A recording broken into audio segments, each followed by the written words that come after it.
Keputusan membeli tanah seluas 800 meter persegi di kawasan Cempaka Sari itu adalah puncak dari perjuangan 10 tahun kami mengumpulkan uang.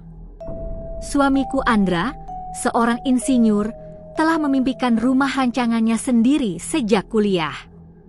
Aku, Sari, lebih pragmatis, tetapi mimpi memiliki kebun kecil tempat anak-anak berlarian terlalu menggoda untuk ditolak. Tanah itu dijual jauh di bawah harga pasaran. Makelarnya, Pak Dharma, seorang pria ramah berusia 50-an, menjelaskan bahwa pemilik sebelumnya adalah perusahaan yang bangkrut. Dulu rencananya mau dibangun villa, tapi proyek mangkrak. Tanahnya bersih, non sengketa, katanya sambil menepuk-nepuk peta sertifikat. Kesan pertama tanah itu sebenarnya agak muram. Pepohonan rimbun di sekelilingnya membuat area terasa teduh, bahkan di siang bolong. Udara terasa lebih dingin beberapa derajat. Tapi Andra melihat potensi. Ini bagus, katanya sambil mengukur-ukur dengan langkahnya. Anak-anak kami, Bintang dan Kayla, justru senang karena banyak kupu-kupu. Sebuah pohon angsana tua yang besar berdiri di sudut barat, dan Andra langsung memutuskan itu akan menjadi titik fokus taman. Proses pembangunan berjalan lancar, meski ada beberapa kejadian kecil yang dianggap biasa oleh para tukang.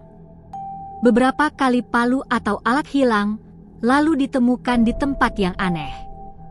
Seorang tukang kayu muda pernah mengeluh merasa ada yang menarik-narik selimutnya saat tidur di barak, tapi diejek teman-temannya karena kurang piknik.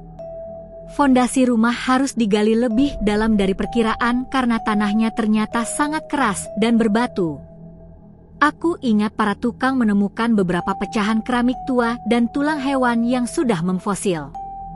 Biasa, tanah tua, kata mandornya, membuang pecahan itu. Rumah akhirnya selesai. Sebuah rumah kontemporer minimalis dengan banyak jendela, persis seperti impian Andra. Kami menamainya Rumah Angsana, diambil dari nama pohon tua itu. Minggu-minggu pertama terasa sempurna. Kebahagiaan memiliki rumah sendiri menghalau segala kesan muram yang mungkin pernah terlintas. Gangguan pertama yang benar-benar kusadari datang sekitar sebulan setelah kami masuk. Itu hal sepele. Aku seorang yang teratur. Pisau dapur memiliki tempatnya sendiri di blok magnetik. Pagi itu, aku menemukan pisau kupas yang biasa kugunakan untuk buah, tergantung bukan di magnetnya, tetapi tertancap di celah antara meja kayu dapur, berdiri tegak. Aku menyalahkan Andra yang mungkin buru-buru. Dia menyangkal.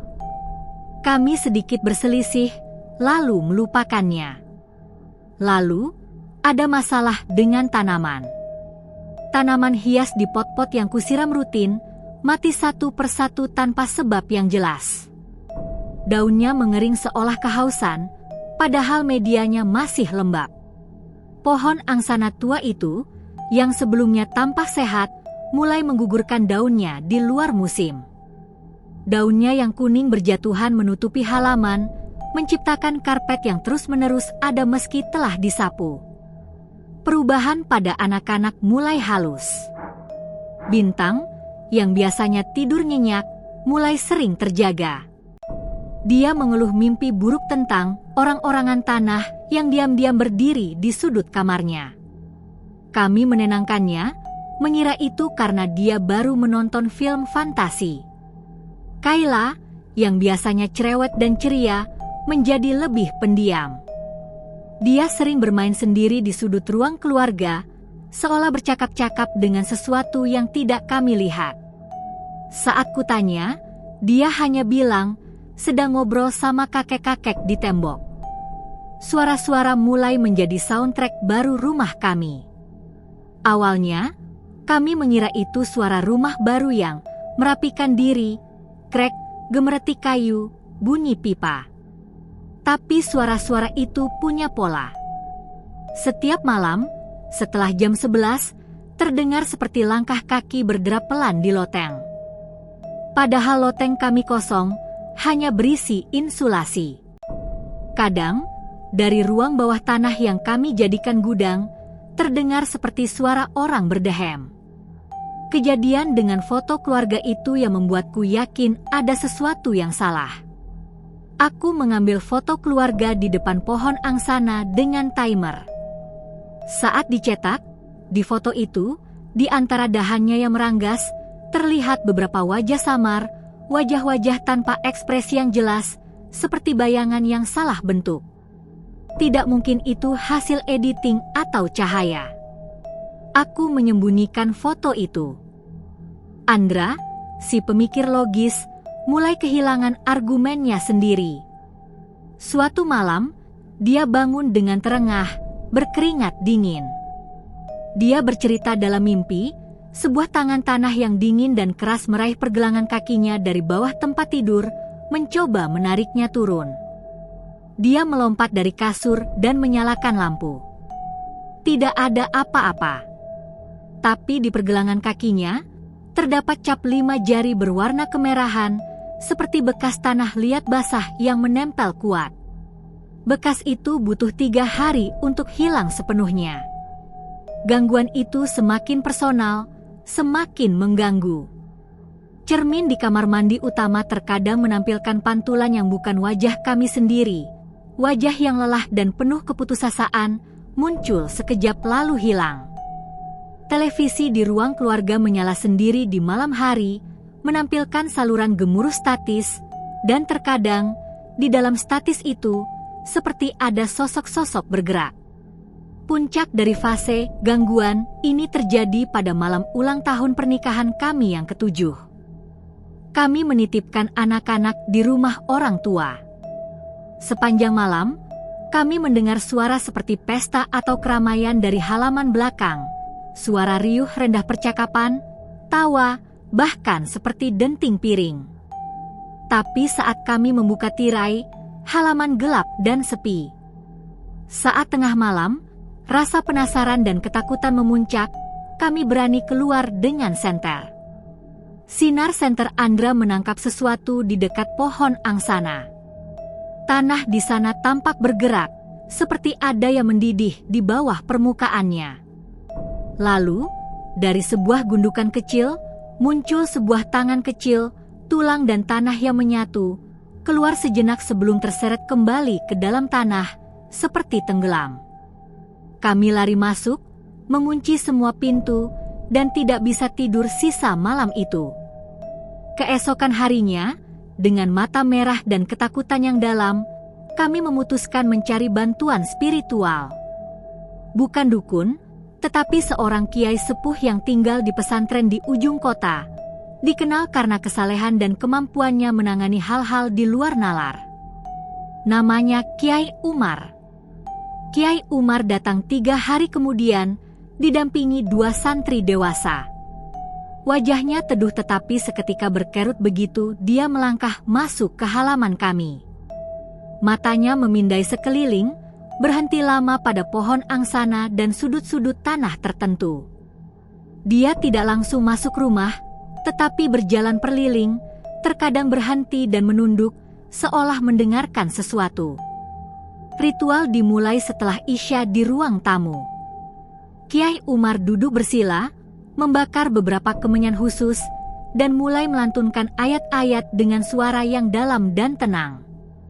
Awalnya, suasana terasa lebih ringan, seperti ada beban yang sedikit terangkat.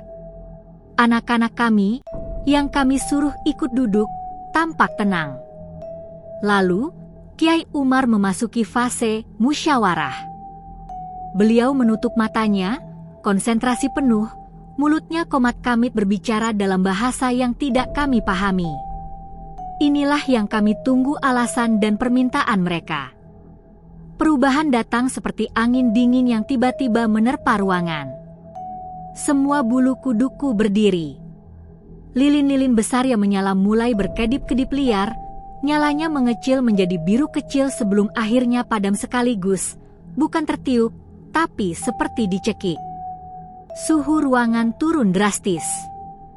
Aku bisa melihat napas kami membentuk kabut putih. Dari dinding, dari lantai, terdengar suara. Bukan satu atau dua, tetapi puluhan, mungkin lebih, suara gemuruh bisikan, rintihan, dan gumaman marah yang berbaur menjadi satu dengungan menakutkan yang mengisi setiap sudut ruangan. Kiai Umar membuka matanya. Wajahnya yang biasanya tenang kini tegang, berkeringat, dan pucat. Dia berusaha melanjutkan bacaan, suaranya kini lebih keras, berusaha menandingi gemuruh itu. Salah satu santrinya tiba-tiba menjerit ringan dan terlempar ke belakang, kepalanya membentur dinding dengan keras sebelum ia pingsan. Jendela-jendela bergetar hebat, seperti akan pecah. Proses itu terasa seperti selamanya, padahal mungkin hanya 5 menit. Akhirnya, Kiai Umar menghentikan bacaannya, napasnya tersengal. Dia memberi isyarat agar kami segera keluar ruangan. Dengan gemetar, kami membawa anak-anak dan santri yang pingsan ke teras. Di luar, di bawah cahaya lampu teras, wajah Kiai Umar tampak sangat lelah. Bukan satu, bukan dua, katanya dengan suara serak. Ini adalah tanah peristirahatan yang terlupakan. Pemakaman massal dari masa pergolakan dulu, mungkin puluhan atau mungkin ratusan tahun lalu. Mereka tidak dikubur dengan tata cara, hanya dibuang dan ditimbun di sini. Rumah kalian pondasinya menancap, lantainya mengurung, atapnya menutup mereka. Kalian bukan mengusik satu makhluk, tapi mengusik pemimpinnya. Kalian membangun rumah di atas sebuah komunitas yang marah dan terluka. Apakah bisa diruqyah? Diberikan pagar gaib? Tanya Andra, suaranya penuh harap. Kiai Umar menggeleng pelan, tatapannya penuh empati dan sedikit kekalahan. Energi mereka bersatu, terkonsentrasi. Marahnya bukan karena gentayangan biasa, tapi karena tanah ini adalah tubuh mereka, dan rumah kalian adalah belenggu. Saya bisa membuat proteksi sementara, mungkin beberapa minggu. Tapi akarnya terlalu dalam, jumlahnya terlalu banyak. Mereka tidak menginginkan tumbal atau sesajen. Mereka menginginkan tanahnya kembali. Dan selama rumah ini berdiri, selama ada kehidupan di atasnya, mereka akan terus terganggu dan mengganggu. Ini adalah perang yang tidak bisa dimenangi, Nak. Rumah ini sudah menjadi bagian dari mereka. Keputusan menjual adalah keputusan paling berat dan memalukan bagi Andra. Dia yang membangunnya dari nol. Tapi keselamatan keluarga adalah segalanya. Kami menjual dengan harga sangat murah, dengan catatan jujur tentang gangguan yang kami alami. Pembelinya adalah seorang pengusaha muda yang nampaknya tidak percaya tahayul, menganggap itu semua omong kosong. Hari terakhir kami meninggalkan rumah angsana, aku berdiri di depan pagar. Matahari pagi menyinari dinding putih rumah itu, tapi cahayanya tidak terasa hangat. Rumah itu tampak sunyi, muram, dan penuh. Seperti sebuah kotak yang di dalamnya dijejalkan terlalu banyak sesuatu. Saat menoleh untuk terakhir kali, dari jendela kamar tidur utama, aku yakin melihat sosok-sosok berjejalan di balik kaca, tidak lagi samar, tetapi dengan mata gelap yang kosong menyaksikan kami pergi. Kami pindah ke sebuah rumah kontrakan kecil di tengah keramaian kota. Tidak ada lagi langkah di loteng, suara bisikan, atau bau tanah kubur. Tidur kami kembali normal. Tapi suatu sore, beberapa bulan kemudian, Kayla yang sedang asyik menggambar tiba-tiba berkata tanpa menengok, kata kakek-kakek di tembok rumah baru kita, dia kangen sama Bintang. Tapi dia bilang, lebih baik kalian di sini. Aku membeku. Andra yang mendengarnya langsung pucat. Kami tidak pernah tahu apakah itu imajinasi anak kecil atau secuil dari mereka yang tanpa sengaja terbawa. Atau mungkin hanya sebuah peringatan bahwa beberapa jejak, sekali melekat, tidak pernah benar-benar hilang. Yang jelas, kami tidak akan pernah lagi membeli tanah hanya karena harganya murah. Karena terkadang, harga termahal yang harus dibayar tidak tercantum di dalam sertifikat.